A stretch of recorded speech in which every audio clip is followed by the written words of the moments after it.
নে বল মাছগুলো কত করে, ইলিশ মাছ কত করে যাচ্ছে বলবি তো? ইলিশ 500 টাকা কিলো, ঠিক আছে। তারপর এই ইলিশগুলো 400 টাকা কিলো। কে টপারটা কি আছে? ও এছাড়া কোনো টপার নেই? আর এইগুলো আর লোটে মাছ 60 টাকা কিলো। এত কম কেন? সব জায়গায় 120 টাকা। কি ব্যাপার? হ্যাঁ দা বল কি তাহলে আমাদের মোল্লাগের বাজারে হচ্ছে, সেটাকে রেখে নিই, সবাই চেনেন, ঠিক আছে।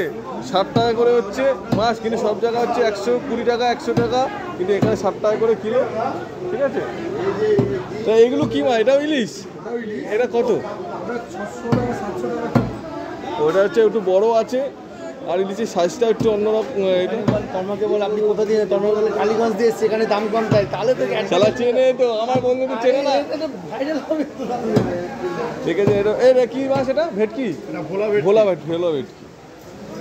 ঠিক আছে, দেখেছেন মাছগুলোর সাইজগুলো দেখেছেন, চিংড়ি মাছের সাইজ, ঠিক। মাছের কোয়ালিটি আছে, ঠিক আছে, কিন্তু বড় বড় আছে, কোয়ালিটি আছে। ছেলেটা ব্যবসার, ওর বাবাও ব্যবসাদার ছিলেন, ঠিক আছে। এই হচ্ছে ব্যাপার।